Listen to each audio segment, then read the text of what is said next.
Try that. Much better. All right. Good morning, everybody.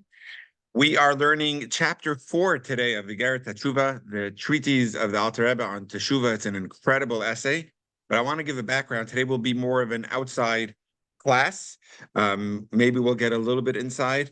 Chapter 4 begins a new topic, obviously still talking about Teshuva, but delving a lot deeper than we have until now. So we'll start with an anecdote. Some of you may have heard this before, of the beautiful couple that were finally blessed with a beautiful baby boy. And they were both arguing who the baby should be named after. So the father of this young baby says, the baby's name has to be Moshe, after my grandfather. My grandfather was everything to me. He raised me. He taught me so much. I need him to be named Moshe after my grandfather.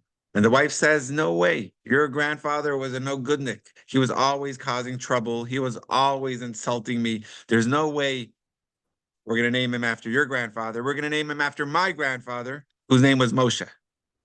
So they're both arguing that the baby shouldn't be named Moshe, but after whose grandfather? And the husband said, absolutely not. Your grandfather was the meanest guy around. He was always saying derogatory things to my family. No way. So they go to the rabbi. And the father says, I need to name him after Moshe, after my grandfather. The wife says, I need to name him after Moshe, after my grandfather. So the rabbi says, what's the problem? It's going to be Moshe regardless. They're like, you don't understand. It can't be named after his grandfather. It can't be named after. So the rabbi says, let me think about it. And he goes to his study. He comes back a few minutes later. He said, we decided we'll name the baby Moshe. And the parents ask, after who? So the rabbi says, for that, we'll have to find out. We'll see what type of person he grows to be. And I say that because a person can have the same name, but yet there could be different layers. A person could share the same name with someone else, and yet the name could mean entirely different things, or the name could identify entirely different things. It depends on how you look at it. Like the Moshe. Today, Judaism in general is multi-layered. There's different ways or angles of studying the same text of Torah. In general, we break it up into two. There's two categories of Torah. One is called, in Aramaic terminology, and I'll translate it, one is called Nigla, which means the revealed parts of the Torah. And one is called Nistar, which is the hidden parts or the concealed, esoteric parts of the Torah. Generally, when we learn Talmud, Jewish law, which is called in Hebrew halacha, Rambam, which is Maimonides, all that is the Nigla, the revealed part of the Torah, telling you about Kiddush, how Kiddush is done, when Kiddush is done, or whatever mitzvah you're doing. It's all the details of the law. That's the revealed part. So like Hadassah, who many of you watched the video of Hadassah on stage, learning all the mitzvahs. It was all the laws of the mitzvahs. But there was she wasn't learning the deeper significance, which of course she should learn and she will learn, but it's a different category. For this, they were emphasizing on knowing what to do, when to do it, and how to do it. That's the revealed part of how we are Jewish. But then, let me just let her in, and then there's an entirely different category of law, and that is the mystical dimension. In Hebrew, or really in Aramaic, it's called the Nistar. So there's the legal category, there's the mystical category. Which one is higher? It's too impossible to tell because we need both. So, but the point we're trying to say is, after you understand the law, the basics, the nigla, the legal aspect of the Torah, of the mitzvahs, there's an entirely different or higher universe, which is the hidden part. And that's really telling us what's happening on high by your observance of the mitzvah. What light are you eliciting, or what result is happening or transpiring as a result of your mitzvah? So you have the Jewish literature, which is filled with the law. And then you have the Kabbalah, which is the hidden part. And that's primary focus is on the depth, is on the deeper dimension that's beyond the how and the what and the when. it's more about the why. And it's more about what is happening on high, something where I can't see, and that's why it's called the nister. It's the hidden, concealed dimension of the Torah. What is happening by my observance of the mitzvah? What is happening by my holding back of anger or of lashon hara? What's happening on high? So that's Kabbalah versus the halacha. That's the two general universes within Torah. Of course, it's one Torah, and both were given simultaneously. Both were given together. It's Torah Achat. It's one Torah, but there's different dimensions, layers within the Torah. Chassidus, which is what the Tanya is a foundation of, Chassidus is uniting the two together, taking a piece of law and learning it with a deeper understanding, but also explaining its practical relevance and allowing us to fulfill the mitzvah with a deeper meaning in the practical observance. So it's not taking away from the practical, it's just enhancing the practical with a deeper layer that we do it with. Are those the different levels like Pardes? Oh, so very good. So then Shira is bringing up there, we know there's 4 categories of the Torah. A very, very good point. The 4 categories is known in Hebrew as through an acronym that's called the Pardes, which literally means an orchard, but it's taken from 4 Hebrew words, 4 Hebrew letters. The Pei stands for the Pshat, which is the simple, basic, plain meaning of a text, of a Torah, of the verse, etc. Then you have Remez, which is more the hinting, the gematria, the numerology, what's happening beyond the black and the black ink on white parchment. Sometimes there's bigger letters, sometimes there's smaller letters, sometimes it's the numerology of the whole word together, sometimes it's a connection with another word.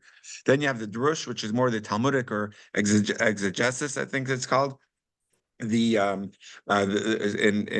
some of you are familiar with that term of a drash, where you expound or you expand. That's what Talmud basically does. That's 3 of the categories. And the final one is sod, which is the mystical, which is the Kabbalistic. And what I'm trying to say over here is that Hasidus is not a 5th dimension, and it's not the 4th dimension. Hasidus is actually combining all 4 dimensions together. So usually each one is a different compartment. You could either learn something with a pshat, you could either learn something with a sod, which is the simple meaning, or a deeper meaning. But Hasidus is coming to give you combining them all together, how it's really all one. That's what Hasidus generally does, where the sublime and what's mystical becomes relevant and personal. So a lot of times a person could study Kabbalah, which is the deeper part, but it remains separated from him, meaning he's learning it as a deep study, but it doesn't affect him, which is shocking that you could learn such deep parts of the Torah, and yet it doesn't change you. But that's a fact. That's actually what could happen. Chassidus is allowing you to not only study the deeper meaning, but bring it back into the practical, bring it back into the pshat, bring it back into the basics. We want to blend it all together. The Rebbe was famous for this, with learning any text of Torah. And the most famous, what's known by the Rebbe, was the Rebbe introduced an entirely new way of learning Torah through learning the Rashi. Rashi is the foremost commentary on the Torah text. And the Rebbe, actually, as a result of, in honor of his mother, who passed away in 1964, as to honor her, he introduced a new way of studying Torah, which is revolutionary. And every Shabbat for that year, he took a Rashi on the Torah portion of that week, and he explained the deeper meaning of that Rashi. Meaning, if you look at the Rashi deeper, you'll see Rashi was hinting to something much deeper. But then the Rebbe, what he would do is bring it back into the relevance, which is, now that we understand a deeper way of learning Rashi, this should help us in our observance of learning Torah or doing a mitzvah, and or a lesson in life, a moral Torah, deeper dimension that needs to become practical to me, which is fantastic. And God willing, when we finish Tanya, we have already have a nice pile of things that I want to do after we finish Tanya. One of them is Sha'ar B'tachon, the Gates of Trust, which is an incredible work, an incredible study. But another one would be, it's a talk the Rebbe gave explaining the revolution of Chassidus, explaining exactly that, what we're talking about here. Chassidus actually combines the 4 sections of the Torah together. Um, so we'll see this clearly over here in the essay of Teshuva that the Rebbe, that the Alter Rebbe is giving us. And I'll take a question in a second. And I just want to explain to you how we see this so beautifully over here, where over here we're talking about Teshuva. And for the first 3 chapters, the Alter Rebbe explained to us the law, the basics of Teshuva. What is the mitzvah of Teshuva? He quotes from the Rambam. He asks questions from sources of Navi, of Tanakh, where we see that Teshuva, people talk about Teshuva, and it includes fasting. So is fasting part of Teshuva or not? And the Rebbe explained different layers within the law of Teshuva, explaining that Teshuva is about letting go of the sin and committing not to do it again. But now, in order to secure atonement or faster atonement, there's different things that we do.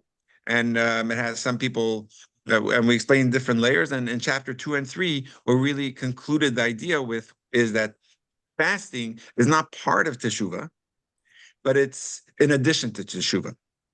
It's to secure not just the atonement, but in order to be like giving a gift, which in the olden days was through an offering, a voluntary offering in the temple.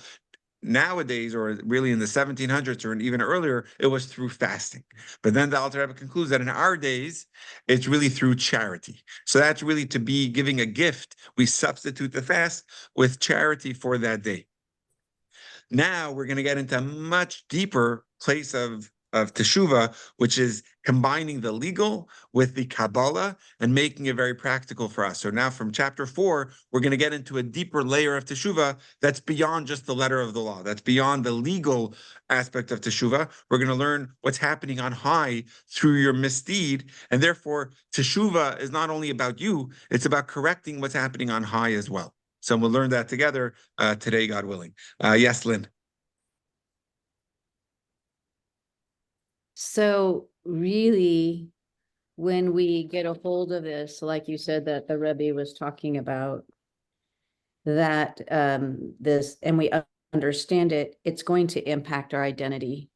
Because if we know who we are, those other things aren't going to be important for us, and it becomes just easier to do the things that are, we would call them the mitzvot, but to live in a way that would be in accordance with the will of God. Because if we really know, if we're not living out of a false identity, where we want to look smarter, look better, like we're on top of everything, if we don't need to do that, then we can just live our life. It's almost an easier way to live because it's authentic and it's who we really are. But how we get there is a process, I'm sure. No, amazing that you just actually even quoted those words. What we're going to do today, it's a discussion over the next 3 chapters, but we're going to be creating a tapestry between worlds. And we're going to be, so it's getting Kabbalistic. We're going to get Kabbalistic, but I think in such a relevant way. But we're going to get into the identity of who we are and how that, based on our misdeed, how it not only impacts our action that we did, it impacts our identity and even God's identity. And therefore, Teshuva has to totally redefine our identity. And we're going to learn that through the holy name of God, understanding it in a much deeper way. So I love that you just said that, Lynn, and let's see how much we could get into it today. We're definitely going to be learning the text inside, but probably not today. If we do, it'll be just a little bit. I just want to give you an overview, but then we're going to get into studying the actual, more details. Okay, so let's get into it. Okay, one of the most fundamental contributions of Kabbalah in Jewish literature is that God is touched, God is affected by what happens in this world. Now, we may take this for granted because this is something that we've learned already in Tanya, but rationalists, Jewish philosophers, would say that God is perfect. They fully believe in God. And therefore, if God is perfect, God is not in need of a relationship. In a relationship, there's a flux. There's better days, there's harder days. There are days when you're more in a giving mood and days when you're more in a receiving mood. God is not in a relationship because God is perfect. So these philosophers would say that religion is important, but the religion is for people, for us, that are flawed and that need to be in a relationship, that need to help us with a moral code, with values, with ethics. It helps, Judaism helps, the Torah helps us become better people, they would say. But therefore, it's needed for us, but it's not needed for God. God doesn't need our action.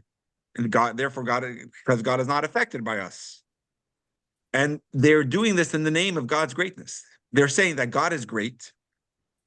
So therefore, if God is great, God is not affected by us. God is too big to be affected by us. God is perfect. But so as a result of making God great, they at the same time made God small. Because by saying God is too great, you're making God very distant. And that is not about the greatness of God. That's saying God is too far from us. So in the name of God's greatness, they actually are also minimizing the greatness of God by saying that he's too great. He's not affected by us. They would say that when we do a mitzvah, it doesn't make God happy. It makes us happy, and it makes us more refined, and therefore we need it. But according to these rationalists, they would say that it's offensive to God to say that God is happy through our mitzvah. That is a philosophical aspect of Judaism, which of course we are negating over here. Kabbalah, which is what we're basing it on over here, it says, and many of us are familiar with this, but hundreds of years ago, this was not something common, is to say that absolutely we are in a relationship with God. And that it is a two-way street, which means God brings blessings to us, and we bring blessings to him.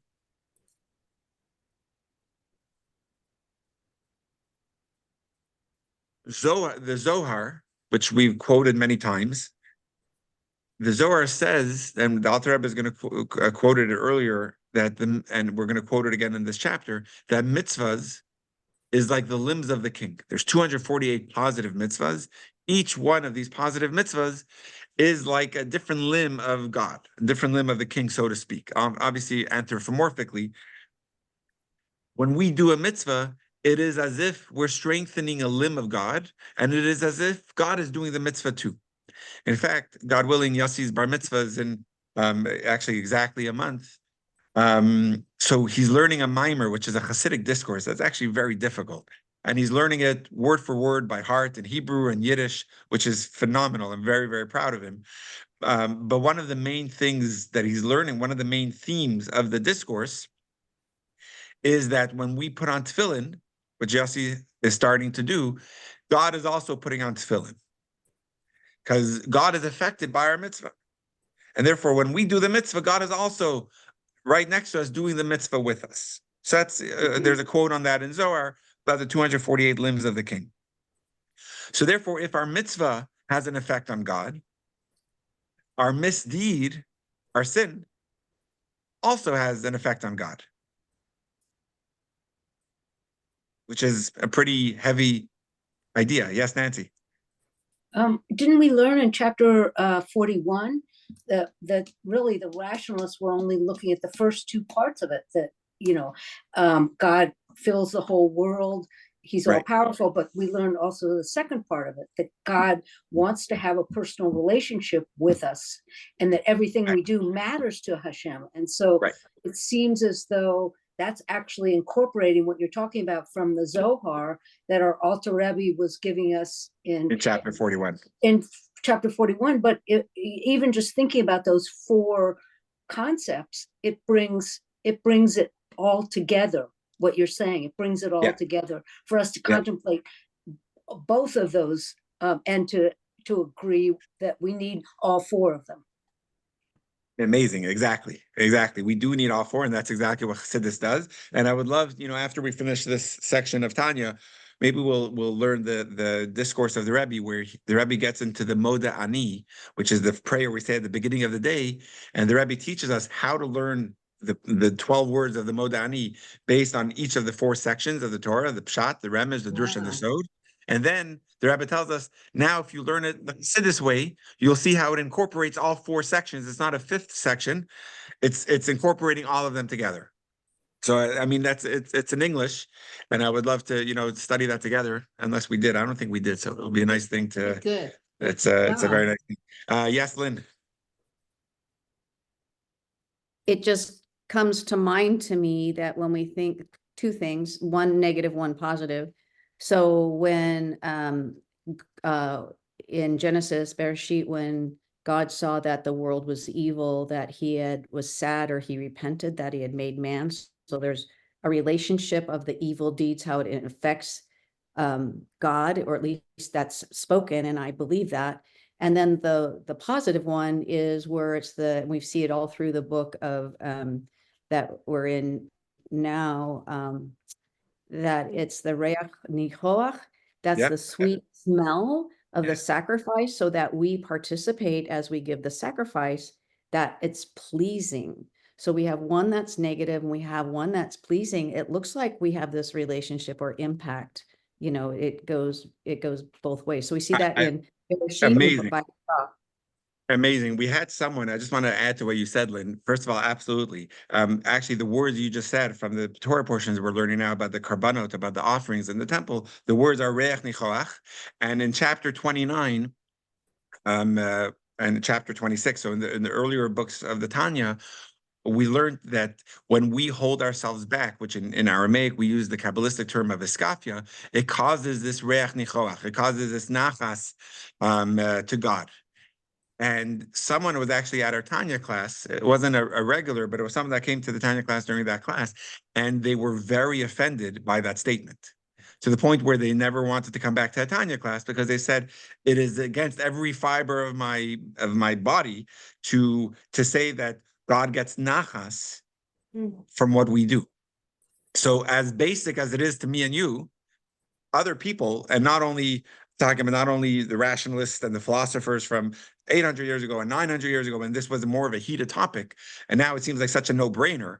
But no, I was shocked myself that they weren't offended at me. They were like, the Tanya is not a book to study because it talks about giving nachas to God, and who are we to give nachas to God? Which was, it was good for me to see a different perspective, how it's not such a basic idea. As much as we accept it, it's not that accepted, and therefore it was important to note, important to realize. But this idea goes even a step further. What we're learning over here in Tanya, in this section, is that our mitzvah affects God, and therefore also does our sin. Our misdeed affects God. Therefore, it's not only, many people could look at a Teshuva or Yom Kippur as, please give me a good year. I don't want to be punished for my misdeeds, and therefore let's do Teshuva. So we clean the slate. We're a fresh new start, a new beginning of a year, because they're scared of a stain on their soul, or they're scared, even a lower level would be scared of punishment. They don't want to suffer consequences.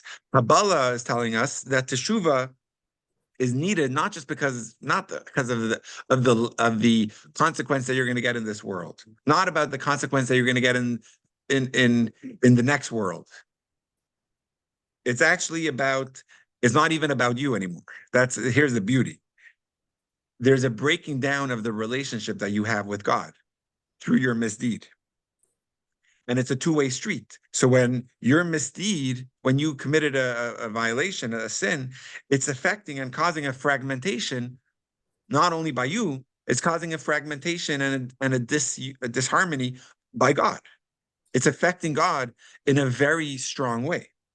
So just like a mitzvah is causing unity and uniting God's anthropomorphic body, and it's giving light and strength on high, the misdeed is causing fragmentation on high.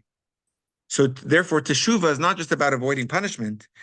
It's about replacing the misused energy that you used. You used energy for a negative thing, for a violation. And now you have to repair that and elevate that energy to go back to its proper source. It's actually a two-way street, because Teshuva is restorative to the soul. It heals the soul. And if Hashem is a part of us, we're actually healing us, but we're healing him too. Exactly. And for the rationalists, they would say, how could we heal God? But over here, Teshuva is going to take on an entirely like a beautiful meaning that my Teshuva is not only for myself. It's a much deeper layer. It's also for myself. And again, that's what the Siddur says. It's not taking away from the legal part of Teshuva. There is a stain on your soul. There is a consequence that will come, and therefore we have to mitigate that, and we have to cleanse that. And there is, the fasting in order to get the gift and everything. We're not putting that away. We're just saying that there's also a different layer that Kabbalah talks about, which is what's happening on high. And that's something we have to talk about and then bring it all together. Yes, Lynn. So one of the ways that I describe it to people is, the people will ask me how do I have so much energy? And normally I do, but I'm actually in back pain right now. I have a what's it called, where my back is anyway, so Right. I was talking to this person yesterday, and he says, how do you have so much energy? And I said, well, I don't have so much energy today. I have an energy leak.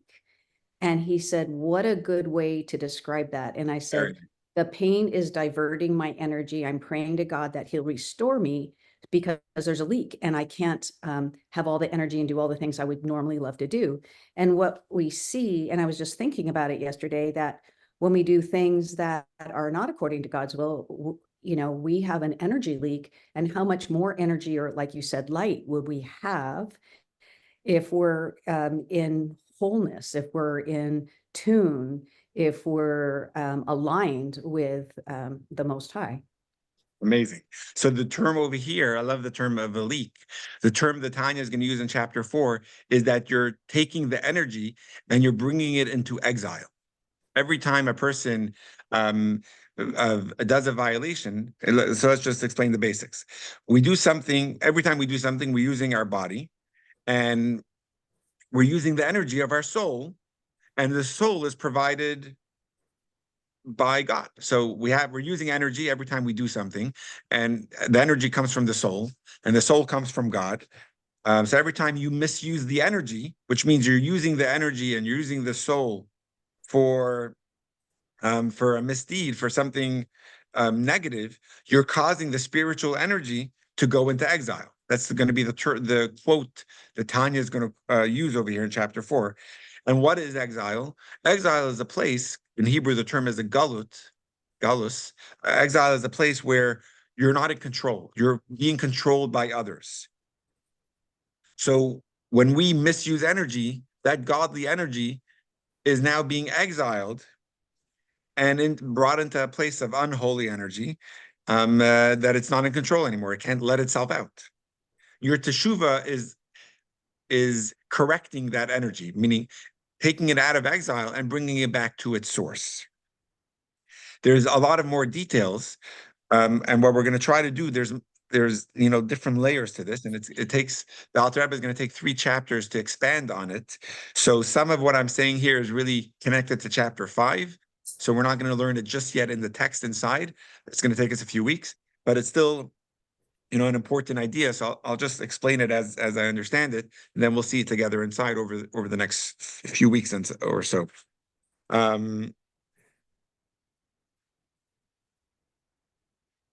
So the Alter Rebbe is going to quote a Zohar, which is a very short Zohar, but it's the foundation of everything we're about to learn. Oops, I think we just lost Vivian. And let's see, Adrian, you're able to hear me, right? You're there? I don't think I told you good morning yet. So morning, Vivian, and you're able to hear me? Good morning, and I can hear you fine. Thank Okay, you. perfect. Okay, awesome. What page? Does anybody know? I didn't even open the book yet. I don't know if we're getting inside, but if we would, it's going to be on 59. Thank you. God's name in your soul. But we'll see if we get inside or not. I just want to explain the idea, at least outside. I'll be sharing my screen just to show you the Hebrew name of God that we're going to be focusing on like never before. So the Alter Rebbe is going to quote a Zohar, and it says like this: what is Teshuva? Teshuva, if you break up the word in Hebrew for Teshuva, you have the word Tashuv, which means to return, and then you have the letter Hey. Tashuv, Hey, Teshuva. If you were to break it up, I'm just going to actually type it on the screen so you guys could see it in big. Give me 1 second, everyone. I'm actually using Adina's computer today, so that's why I'm a little delayed. I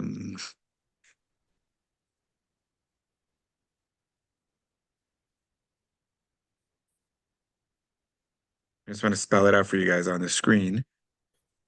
Here we go. I'm just typing it and then I'll. Okay. Hope you guys are okay if I just share the screen for a moment, just so you can understand and appreciate what I'm saying. Let's get back to Zoom. Okay, tell me if this makes sense to you guys. I can make this a little bigger.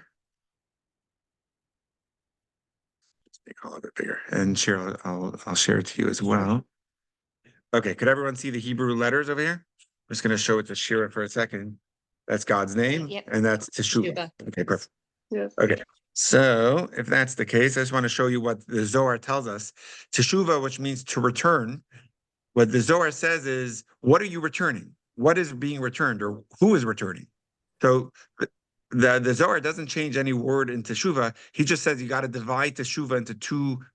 He put a line in the middle of the word Teshuva, and he does this. He says it's Tashuv, which is the bigger word over here that I'm going to highlight. Tashuv means to return, but what are you returning? You're returning the hay. So Teshuva means to return the hay. Now, I want to explain to you what this means a little bit more. If you look on the top line, this is God's name. This is God's name. There's a Yud, a Hey, a Vav, and a Hey. It's actually Jewish law that we're not allowed to pronounce this name at all. So even when this name is in the prayers, which is very often in the prayers and in the Torah, we don't actually pronounce the Yud. We don't pronounce the Hey. We just say, like we do a regular blessing, Baruch Atah Ado. Even though there's no Dalit in here, we pronounce this name with a Aleph, a Dalit, a Nun, and a Yud, which is the name of God that we are familiar with. We don't pronounce this name. In fact, the happiest time of any prayer service, I'm just going to stop sharing for a moment. Who knows the happiest time of any prayer service? Is the last line of the prayer service, the conclusion.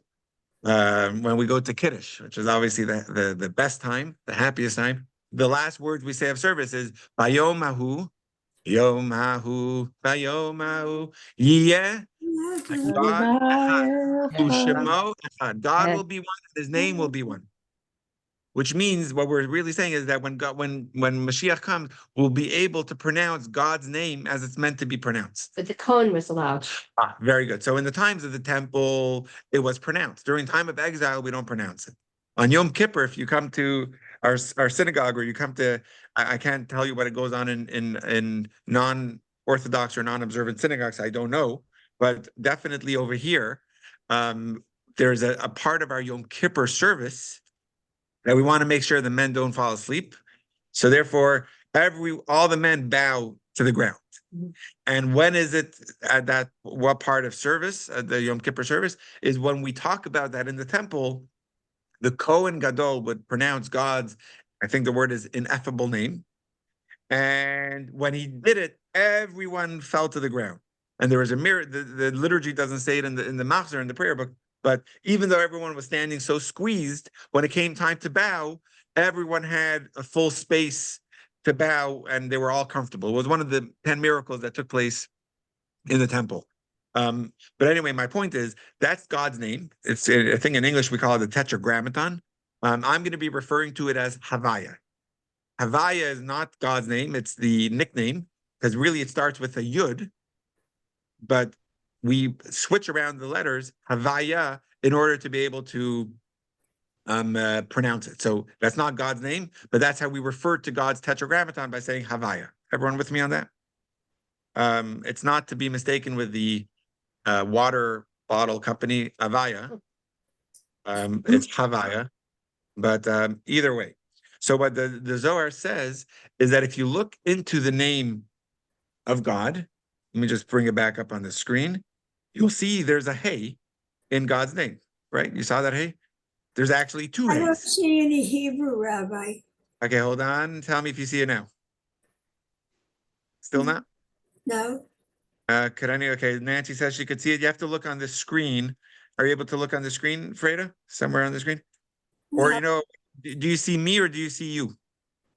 I see everyone and even those who are not uh, Okay, are so hiding their view.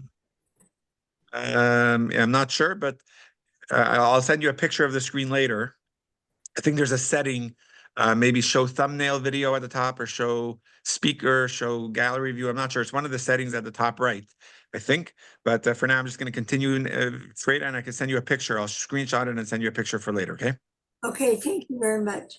You're welcome. So in God's name, you have two hays. The Zohar says that teshuva means to return the hay.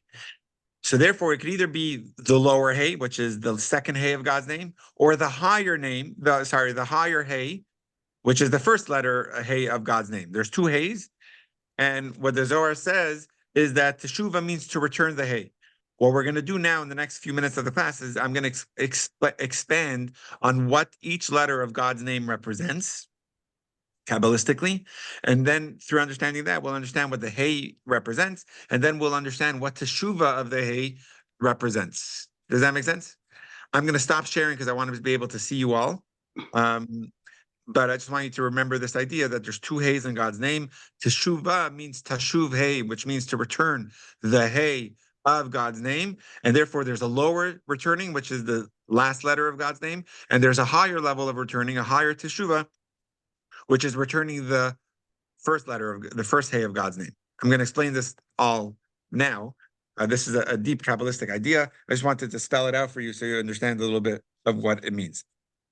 Okay, so Kabbalistically, it says we know that God has four letters in his name, and God's name is also present in our soul. So the four letters of God's name, it represents in our soul the basic human psyche of our soul comes from God's name. We're going to explain it, but it also represents how God's identity is in creating the worlds. The Yud, the Hey, the Vav, and the Hey is both the way God made us. Our soul is comprised of these four letters. And also, it represents how God creates the world. It's using these four letters. So when we sin, we're separating God's name, which means we're removing the hay, we're splintering the hay away from God's name. And it causes fragmentation. And therefore, teshuva is returning the hay back to its right place, which is in God's name. So the name of God is divided into two, if you divide it, there's two hays in God's name. And if I just want to explain to you one more part. I want to make sure I'm clear with you guys. If you have God's name, this is God's name, right? Those four letters. You may be familiar that the first two letters itself is also on its own, is also God's name. Is anyone familiar with that? If you're familiar with the verse, Kol Haneshama Tehalel, which means every soul shall praise. Who should you praise? You should praise God. And the term used to praise God is Yud Hey. We don't say it because it's God's name. It's considered one of God's 7 names. But the first two letters over here is a name of God on its own. So if you separate it, this is the higher part of God's name. And it's actually God's name on its own. And this is the lower half of God's name. That's if you were to separate God's name into two. It's okay if you didn't get that fully, but that's just a general idea. Any questions on this? I'm just going to also be plugging in Adina's computer. So can we also say Hashem, the name? Is that appropriate? So that's actually very good. That's actually how we refer to God, is saying Hashem. Exactly. I don't have another shot. That's why I started putting that in my Devar Torah, Hashem. Oh, interesting. Right, exactly. Right. Yeah, very good point. Good point. Okay. I don't have a charger for Adina's computer, it seems like. So we'll just do as best we can. We have around 15 minutes left. We'll see how far we get.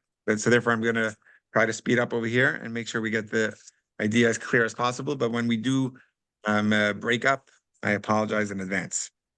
But here we go. The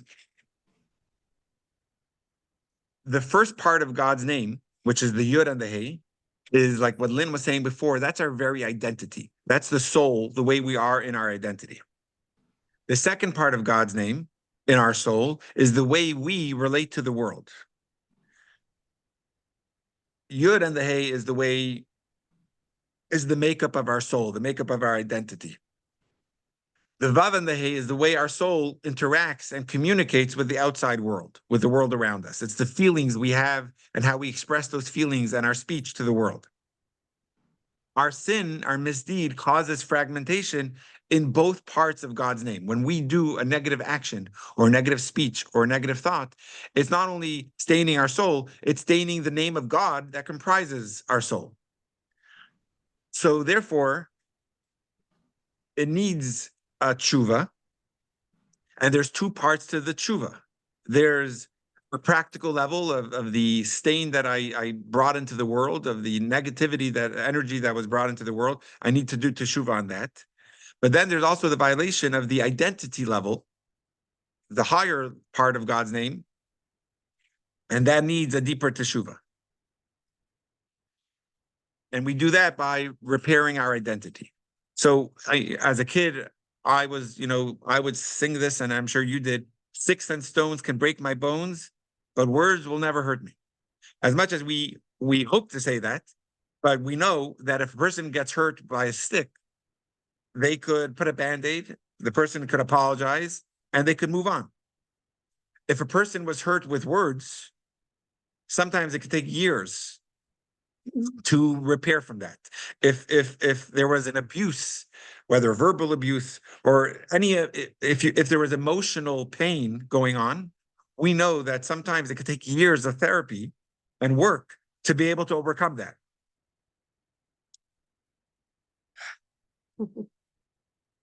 Hey, Manny, how are you? I'm sorry, I'm meeting. Yeah, no problem. No, we'll answer if you want. Yeah, I'll be there in 10 minutes. Okay.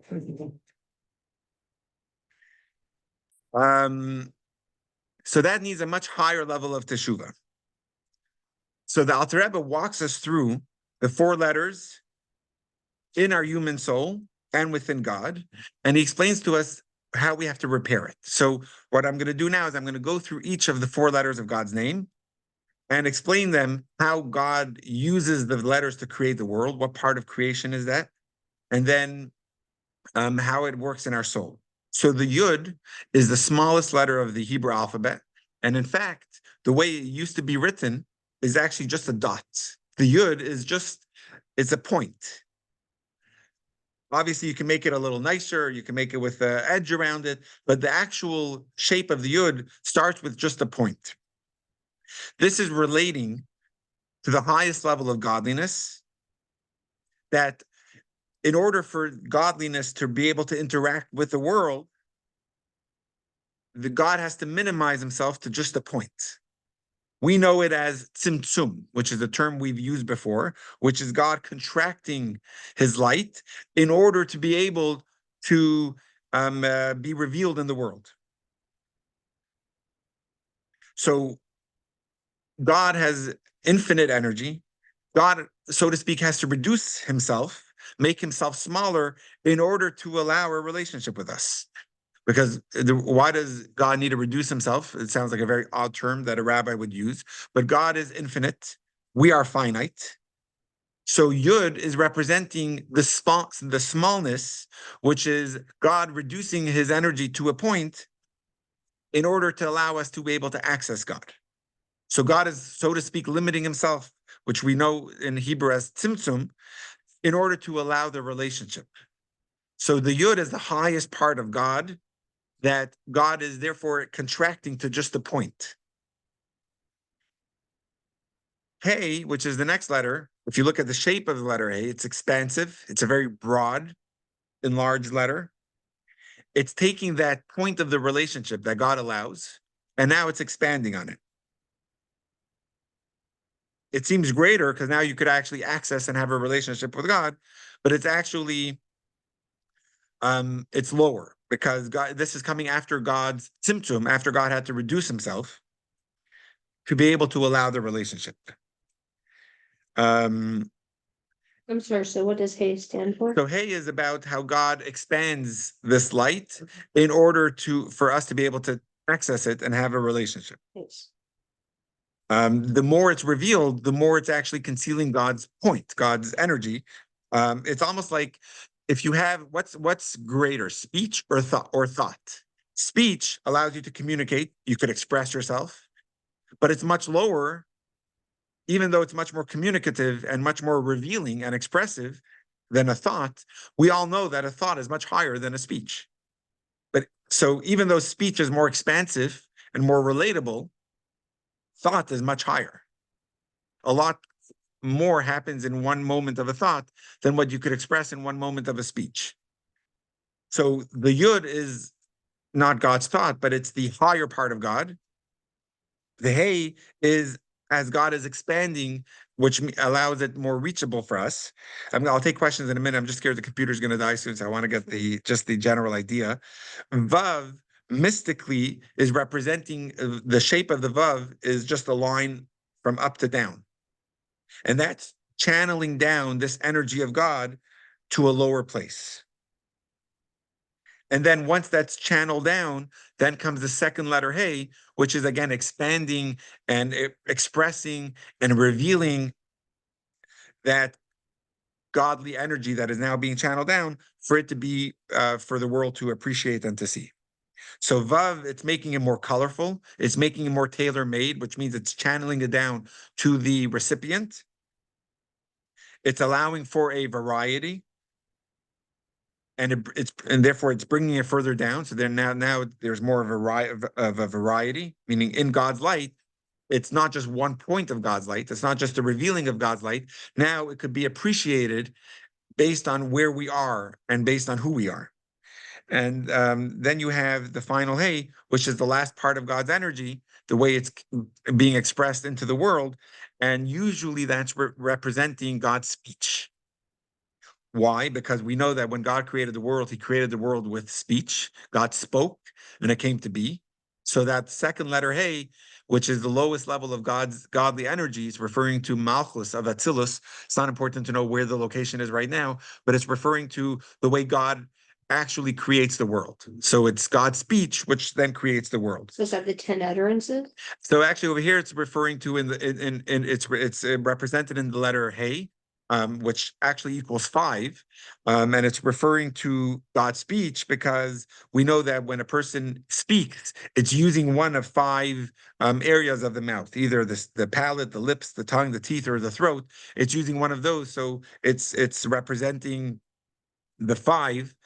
That's the communication through the mouth, which is how God creates the world. And the hey, according to the Zohar, is also every word that we speak starts with the letter hey, because the hey represents air, and you need air in order to speak. So therefore, the hey is actually the anchor for all speech. That's how the Zohar understands it. So just to bring this out again in just a point, Yud is the beginning, the starting point, and it's just the point of God's energy. It's the highest level that's really not revealed yet. It's just it's the place of Tzimtzum. Hey expands and now it's reachable. Vav, it's more touchable now. It's there's a spectrum, there's a variety. It's being channeled down, which is shaped like the Vav. And then you have the hey with the second letter hey, which is the way it's more practical now, the way it's in the world. So the first 2 letters, the Yud and the hey, is still not touchable. The Yud is just a point. The Hey is expanding the point, but still it's a light that is beyond reach. So the Yud and the Hey is much more it's uncompromising. It's not yet accessible. So the first half of God's name, the Yud and the Hey, is God's light the way it is. It's not something that we really receive yet. Only once it goes through the Vav, which is the 3rd letter, and then it's expanded even more through speech of God, which is creating the world. At that point, we have it for us to be able to appreciate. I'm just going to explain also how it is in the soul. The Yud in the soul, the way God, the Yud and the Hey, the Vav and the Hey is also the way God creates us and our very makeup of our identity. We have a soul. So the Yud is representing the pintaliyid. It's a Yiddish expression which is referring to the point of who we are, and that is unbreakable and untouchable. We know that there's a part of us, of our Jewishness, that no matter how fragmented or overwhelmed or angry we may be or disgusted we are, there's a point of our Jewishness that it's in our very DNA. It's something that can never be destroyed. It can never be taken away from us. That's the yud, which is the point that is beyond destruction.